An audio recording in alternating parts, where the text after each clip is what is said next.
Okay, so last time when we took a look here, this is where we left off. So essentially we started off in a very general sense, just posing the philosophical question of what is a circuit, right? So this is so that you have some sense of what we're going to be looking at and what we're going to be investigating in detail. So usually a circuit has some kind of a network and there are elements interconnected by wires. Okay, so this is what we had. Now if you notice here, there's 9 elements or so, and these elements at this point in time, since we haven't discussed what they are, they're essentially anonymous. They can be anything. But the idea is that they're interconnected and that the problem is you will excite the circuit in some point in the circuit and you will retrieve or measure some value on another side of the circuit. That's really the ultimate goal here. Okay? So as you can see here, we have nodes which designate the connection points, the contact points between the elements, and we also have branches. Okay, branches are the segments in which the elements reside. Okay, and of course there's also a ground. We talked very briefly about voltage and current, right? So voltage and current essentially comes from principles of physics, okay, where we have derivative of energy over charge, that's a voltage, and we have derivative of charge versus time, okay, and that is a current. Okay, and then we started looking at our basic notation, and this notation is very important to recall because this will dictate how we approach the circuit, how we investigate the electrical behavior of the circuit. So as shown here, we have a 2-terminal element, and as I said, this is the most basic element, only has 2 terminals. There are elements that have many more terminals. But here we have a wire coming out the top, wire coming out of the bottom, and then we need to orient voltage and current with respect to these terminals. Now the convention shown here is called passive convention, okay, and that's very important to remember because if you notice here, we've got plus, minus, and we have the current flowing from the plus to the minus, and that's how we designate the relationship between I and the V. Now this can get very confusing, right? And I'll talk about that in just a second. This can be very confusing because somebody from last quarter told me that in physics it's the opposite. Is that true? In physics, did somebody put current going that way? No, right? Okay, somebody told me this last quarter, so I thought that might be why people were confused. Okay, but just note that this is what we'll be using in this class and beyond. So if you're going to study circuits beyond E17, it will forever be like this. So if you're not used to this, try to get used to it now. Okay? So going back to our definition of the passive sign convention, right? I flows into terminal 1, flows out of terminal 2. And let me just put this back. Okay? And of course, you have a plus and a minus terminal on an element. Now this is important because let's say you get a blank element. Okay? If you get a blank element, what do you do? So let's go back to the first page. So if you get a blank element, what is your approach style? So these elements are obviously blank, right? And we don't know where the excitation is going. So the importance of the passive sign convention is that when you encounter a circuit with blank elements, you have to start designating voltages and currents a certain way. Otherwise, you'll get lost. Okay? Without doing that in an orderly fashion, you will not be able to solve the circuit systematically. So for example, here is element 8, right? And I called this node ground. So naturally, I would say, okay, this is the positive terminal, and this is the negative terminal. Okay? And then this is, maybe I'll call this V8. Okay. And at the same time, I'll say, okay, if that's V8, what's the current going through that element? Let's call that I8. Okay? So that's the reason why we have passive sign convention, so that we are always consistent with our orientation of the voltage and the current. Now I'm going to give you another a twist on this, and the twist on this is what makes this confusing. Let's say I wanted to know, let's say we're given a current this way. Let's say we're going to call this current I4. Okay, I4. Okay? However, we want to find a voltage from here to here, and that's called Vx. Then what, right? So this becomes confusing because the Vx that we're looking for, a voltage value, is now reverse direction from the current that we're given, I4. Okay, so how do you solve this? Well, you always have to be consistent and abide by the principles. So given that, what you would do is you would first designate this as V4, okay? And then of course, you have a relationship V4 equals to minus Vx. Okay, that way, you can always solve the appropriate variable. So in this case, you'll always be solving for V4, and once you have V4, you have the relationship between Vx and V4. Okay, now as you get good at this, you won't need to do this anymore. You'll just be able to see it instantaneously. But right now, since it's the beginning, try to do this. Try to be as detailed as possible. Okay? Okay, so let's move on. So when we talked about passive sign convention, we had an element, and then we had a network, right? So it turns out that when we had an element like this, okay, here's I, and here's V. Okay, this is true. We can also designate voltages across multiple elements, right? So keep this in mind. So we can also have an element like this. We can have an element like this. Okay, and we can call this V1 and call this V2. And of course, across the two elements, we can call it something like V3. Okay, so voltages can go at the most fundamental unit level of an element across its terminals or across an entire branch. Okay, so keep that in mind. All right, so let me write this here. Voltage can be across one or more elements. Okay? Okay, so let's take a look here. I'm going to draw a circuit and then we're going to discuss it with these first principles.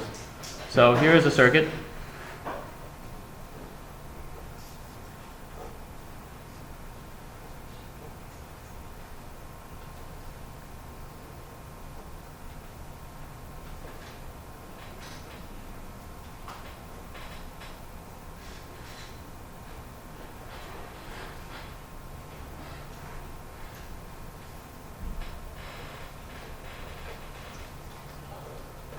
Okay, so here's a circuit. So when you're given a circuit, the first thing you do, of course, is to identify the nodes, right? So as soon as we see the circuit, we can identify, okay, here's a node here. Okay, here's a node here. So draw this all the way up to the component, all the way up to the component. Okay, here's another node here. Look at this one. This one's a little confusing, right? Because we have all these wires. But guess what? Despite the confusing look of it, this is all one node. Because there is only one wire interconnecting these four elements. So this whole thing is actually just one node.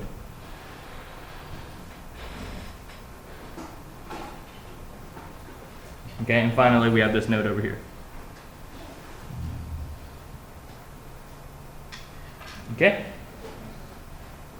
As I said earlier, you can designate voltages across an element. So let's say we have an element over here. We have a designation here that the problem gives you. This is called V1. Okay? But at the same time, some other designation was given to you, and they called this V100. Then what? Then we know, by given information, the problem may say V1 is minus 10 volts. Okay, and then by the relationship between V1 and V100, we know V100 is 10 volts. Okay, so this is just an example of how the information may be presented to you, and then how you can process it right away so that it's not confusing. Another thing you may see is you may see numerical values, right? So here's an element right here, and you may be given a numerical value here that's 5 volts. Okay, so it's just given to you, just like that. And it's your job to use that information to solve for other parameters. Okay, maybe at the same time, the voltage oriented in the other direction, V4, is like this.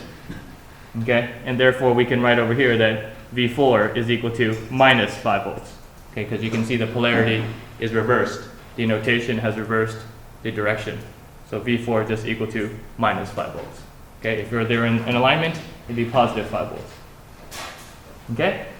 So in other words, what I'd like to say here is that you can orient voltage in any direction.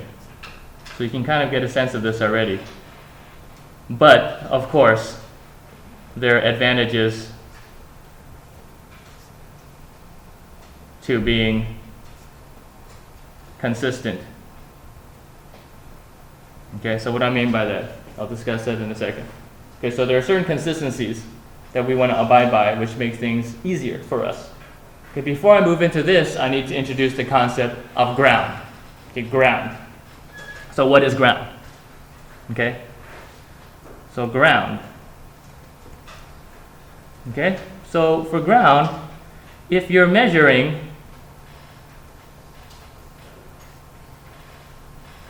what you do with the ground is you measure, okay, I guess I can say, if measuring all voltages in a circuit against a fixed reference node. Okay, the node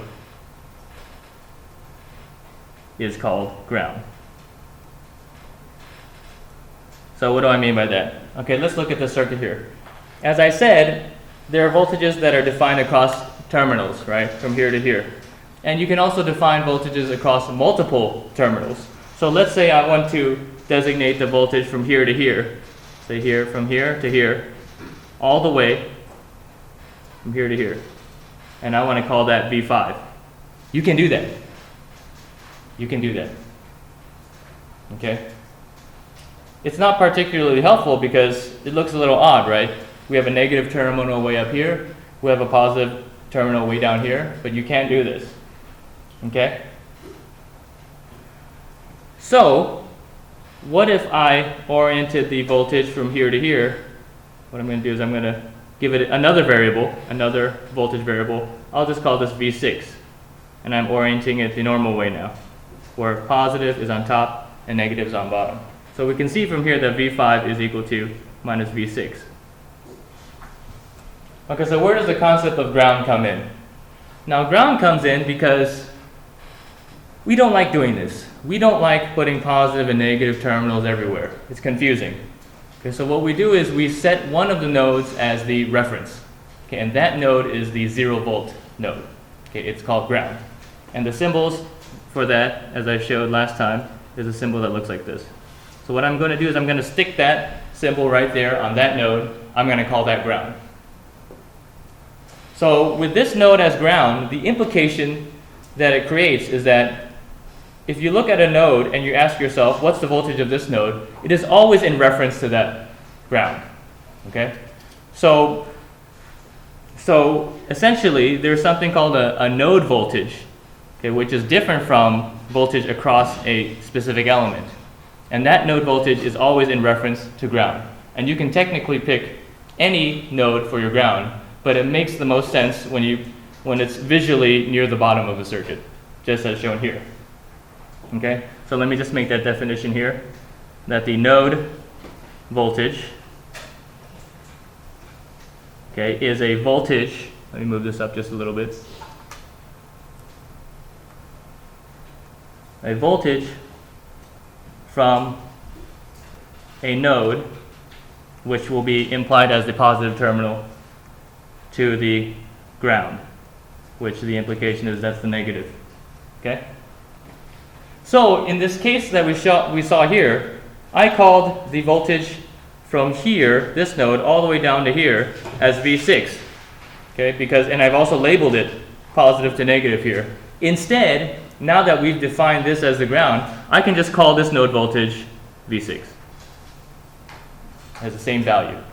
So let's say V6 equals to 10 or something. So we can call this node voltage 10 volts. Okay, so by saying this node has a voltage of 10 volts, it means it's referencing from here to the ground. Okay? And likewise, if this node voltage here, I'll call it V2. this node voltage here, V2, I'll call it 2 volts or something. That means that this node voltage in reference to the ground is 2 volts. So it goes from that point all the way down, no matter how many elements there are, all the way to the ground. Okay? Any questions? Okay, let's move on. So let's talk about currents. Okay, current works in a similar way. Okay? Actually, what I'll do is I'll use the same diagram because I had the same diagram in my notes. And to make things simpler for you. Okay? So what I'll write here, let me zoom out a little bit. Okay. So in terms of current, right? I'll call this reference current. Okay? A reference current is a current variable with an assigned flow direction. Okay, and as I said earlier, the reference current or the current can be oriented in any direction. It could be flowing upwards across an element, downwards across the element, and it's kind of up to you to decide on which makes the most sense. Okay? But there's always a reference direction, which is why the passive notation helps us so much in choosing that reference direction. So if I'm looking at the element over here, let's call this V2, right? It would be natural to call this I2. Okay? It would be unnatural to call it the opposite. Okay? And that is only if you have the option to label it yourself. Okay? So let's just take another look here. So you can do this all over the map here. You can call this I100, 100. Okay? You can call this basically anything. So I'm going to call this I5, or maybe I'll call it I7. Okay? But essentially the idea is you have to orient the current when you draw it on the circuit diagram. Okay? And that orientation will stick for the entirety of the analysis. Okay, let's move on. So really the key here is, let me just write this. So really the key here is, of course, to be consistent and apply passive sign convention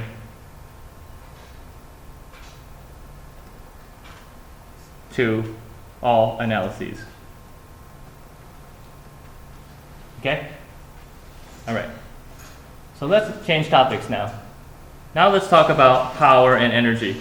How does this voltage and current relate to power and energy? Okay, so chapter 1.6 is called Power and Energy. Okay? So power and energy are useful because sometimes we're not always looking for voltages and currents. Of course, voltage and current are related to power, right? But a lot of times we want to find out what is the power being delivered, what is the power being transmitted. Okay, so let me write here that the useful output is often not voltage or current. And this is apparent, say for example, okay, let me finish this up, but power or energy.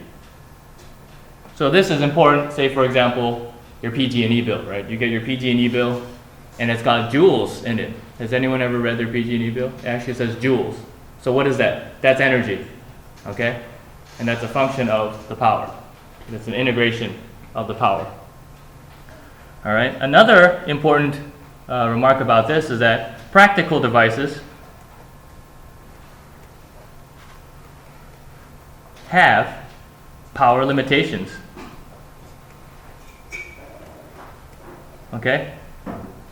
So how many of you have ever lost your iPhone charger or cell phone charger? Right? So many of us have lost it, right? Then if you want to buy a new one, maybe you don't want to shell out the $20, $30 for a brand name one. What if you want to go buy like a secondhand aftermarket one, right? One of the things you notice about that one is if you look on it, the output power may not be the same. Okay, so for example, your iPad may need a 10 watt, USB charger, but actually the one that you buy at the Best Buy only has 5 watts. Okay, so then you plug it in and then you get the not charging, right? So because it can't produce enough power. Okay, so that's why the output power of a supply is very important. Okay, so let me give you an example. Another example is that maybe you have a 12-volt supply that you use on your, I don't know, like a alarm clock. Okay, you're not going to be charging your car battery with it, right? Because your car battery is also 12 volts. Right? So the natural inclination is to think 12 volts and 12 volts, I could use it synonymously, but you cannot. Okay, and that's because it doesn't produce enough current. Okay, so example, your charger can't charge a car battery. Okay, so keep that in mind, even though they're both 12 volts. Or let me insert in here 12 volt. Okay, so what is power in the mathematical sense? Let me move this up now.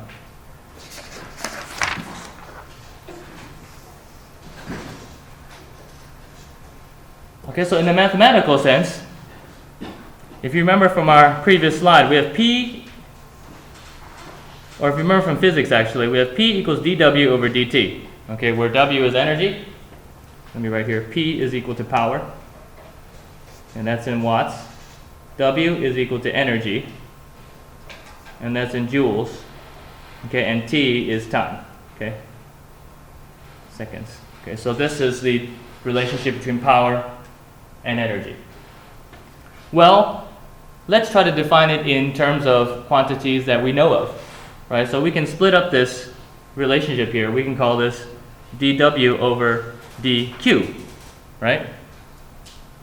Times dQ over dt. Okay? And if these quantities look familiar to you, that's because by definition that we showed earlier, this is voltage.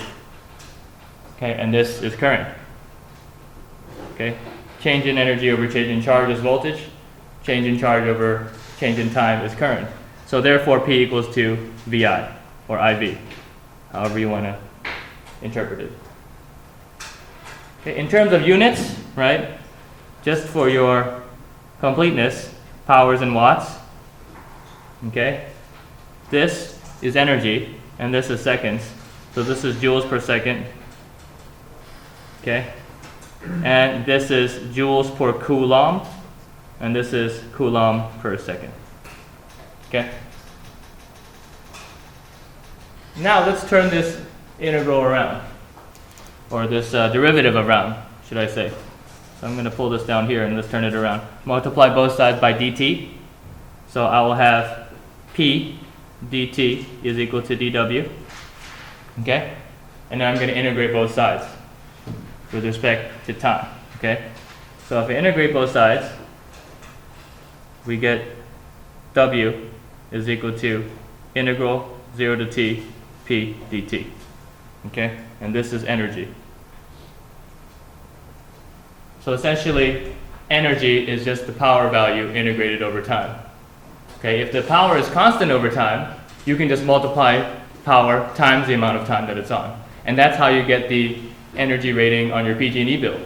Okay, if there's some static power across time and you're using it for 5 hours or something, you use a heater, 1500 watt heater for 5 hours, you can just compute the energy that it's going to suck up. Okay, and this is how you do it.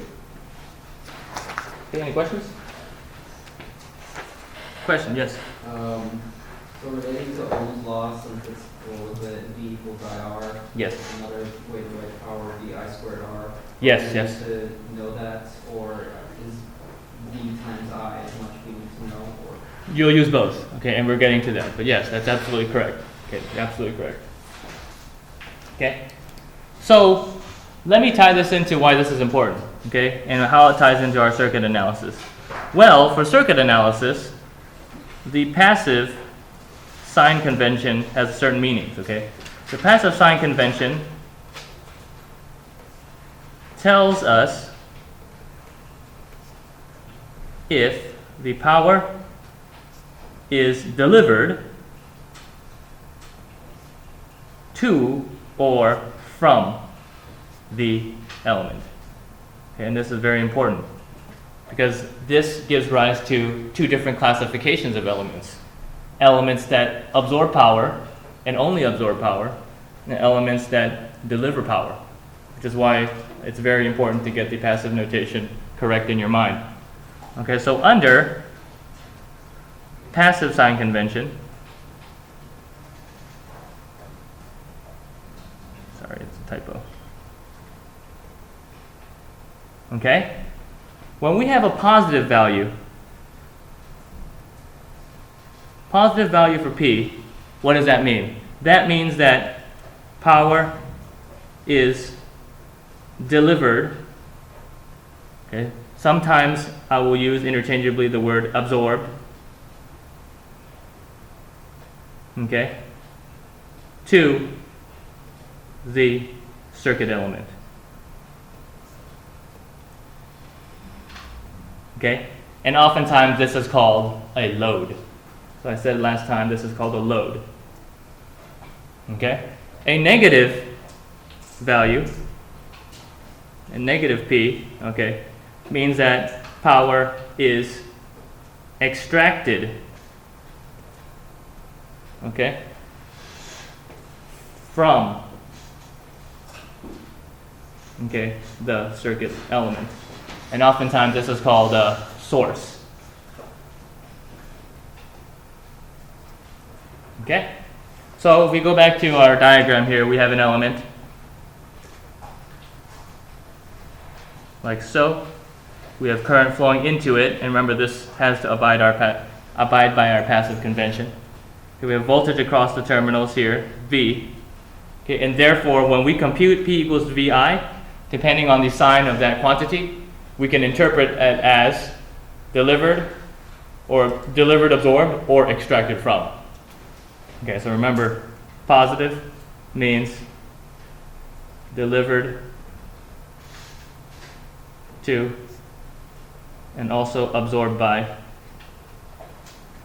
Okay, and negative means extracted from. So you can already see where confusion will arise, right? What if I change the wording? Okay, what if I said how much power is being extracted from this passive element which only absorbs power, right? It'll be a negative value, right? So if this absorbed power, and I asked you what is the power being extracted from this element, it'll be a negative absorbed, right? So a negative absorbed is a positive extracted, and vice versa. A positive extracted is a negative absorbed. Okay, but the important thing is compute a quantity, and once you have that number, regardless of the sign, then look at this little table and you can figure out whether it's being absorbed or delivered. Okay, so now let's do an example.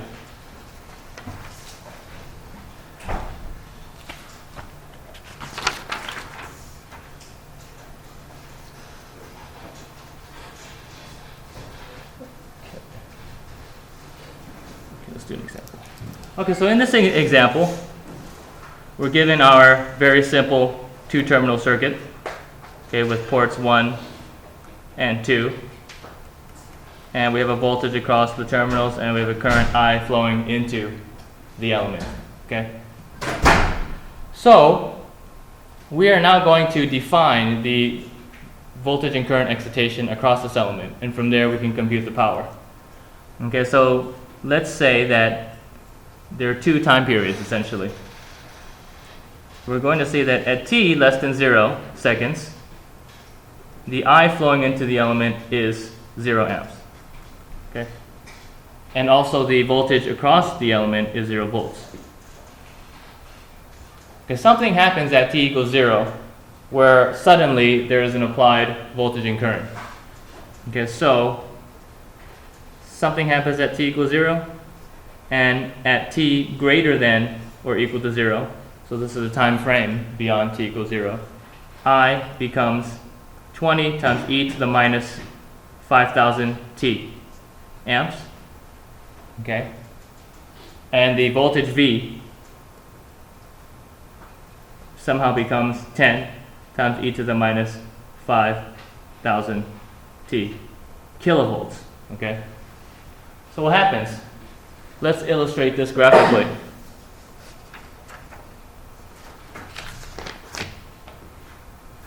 So graphically speaking, I guess I can draw this right here. Graphically speaking, I'm going to draw a chart versus time for the current and the voltage. So the one on top is the current, I in amps, and the one on the bottom is volts, okay, V. Okay, one's a lowercase, one's a capital. Okay? At t less than 0, there's 0 current and 0 voltage. So that's pretty straightforward if I want to illustrate that. It's just flat. Likewise for the voltage. It's 0 before t equals 0, so it's also flat. Okay?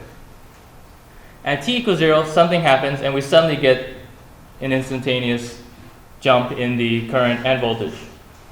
Okay? So if we look at this formula here, at t greater than or equal to 0, at t equals to 0, what happens to this exponential? It's just 1, right? Because e to the 0 is just 1.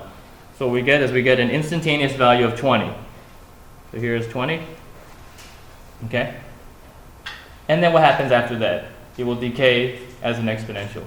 So as t approaches infinity, e to the minus infinity, or 1 over e to the infinity, that approaches 0, right? So what we'll get is we'll get an exponential behavior like this until it decays to 0. Okay, likewise on the voltage end, at t equals 0, the volts instantaneously jump from 0 to 100. Oh, sorry, 0 to 10,000. Okay, this is actually in kilovolts here. So let me add a small k right here. Okay, kilovolts. Okay, I'll rewrite that actually, kilovolts. That's too small. Okay, so it'll suddenly jump up to 10 kilovolts, and then it'll also decay at the same rate, e to the minus 5,000 t. Okay? So for this particular behavior, we'll study this more in detail as the quarter goes by, summer session goes by, but for now this is just kind of the given behavior for I and V for the circuit element. But eventually we'll find out what in the element actually causes this. Okay, so let's take a look. Part A, the question is, calculate the power supplied to the element at 1 millisecond. 1 millisecond. Okay? So what does that mean? That means at some point in time here, 1 millisecond, we're interested in this value. We're interested in this value as well. Okay, so I want this value, I want this value.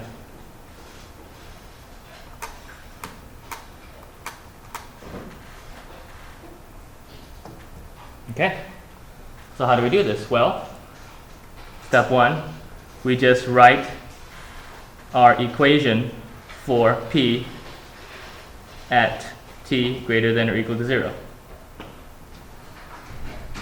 Okay, and of course we know P is equal to IV. Therefore, you can multiply I times V for the entire equation. So let's write that out. P equals to I times V, so 20 e to the minus 5,000 t times 10 times e to the minus 5,000 t. And of course this is kilovolts, so I'll write times 10 to the 3, okay? And you just multiply that together. So this is 20 times 10, it's 200. Okay, and then the exponentials add. So we have e to the minus 10,000 t. And I'm just going to put the kilo out here. This will be in kilowatts. Okay? You can also write this out if you want to. You can just write 200,000. E to the minus 10,000 t. Okay? Secondly, plug in t equals to 1 millisecond. Okay? Because we're looking for that specific value at that time and that time alone. So essentially what you're doing is you're solving for p at t equals to 1 millisecond. Okay, and what do you do there? This is just equal to P T equals 0.001, 001. Okay, and you just plug it in. So at this point, it's just plug and chug. 200,000 times e to the minus 10,000 times 0.001. Okay, this equals to 20 or 200,000 times e to the minus 10. Okay, 3 of the zeros cancel out. And if we compute this out, we get 200,000 times 45.4 times 10 to the minus 6, okay, or 0.908 watts. Okay, so that's just algebra at that point. Okay, let's look at part B. Part B says calculate the total energy in joules delivered to the circuit element. So this unknown circuit element has this power or this voltage and current excitation. Now, what does it mean when it says total energy? That means we need to use our integral, right? Our W equals to integral of P dt. Now, when it says total energy, what that means is that you need to evaluate the power from t greater than or equal to 0 for t going to infinity. Okay, so we're not only looking at a specific segment, we're looking at total. So we have to go integrate unto t equals to infinity. So let's take a look here. So first, okay, write the equation for energy. Okay, and what is that? Wt is equal to integral 0 to t pt, because p is a function of t, dt, right? And as I said earlier, we want to evaluate this from 0 to infinity for t. So at this point, we can just plug it in. So 2, plug in pt from part A and integrate. So let's do that. Wt is equal to the integral 0 to t, 200,000 e to the minus 10,000 t dt. Okay, fortunately, integrals with exponentials are fairly straightforward to do, right? So we can actually do this in a straightforward manner. First, pull out the 200,000. Okay, then take the antiderivative, which is e to the minus 10,000 t over minus 10,000. And we're evaluating from 0 to infinity. Okay? And now let's evaluate. So we just pull out that constant here. We get 200,000 over minus 10,000. Okay, and then we evaluate this exponential at infinity and 0. So this is e to the minus 10,000, and I'll just plug this in, infinity minus e to the minus 10,000, 0. Okay, so what is this? This is 0, right? And this is 1. So what we get is minus 20, which is the evaluation of this, times minus 1 equals to 20 joules. Okay, so that's a pretty straightforward exercise. It's straightforward, except that maybe this element is not absorbing power, maybe it's delivering power. In that case, you will get different signs down here. Okay, so sometimes these problems can be tricky, in which you think you started out with an element that absorbs power, but it gives you a negative value. So then you'll have to interpret that as an element which delivers power. Okay? Okay, let's move on. Any questions about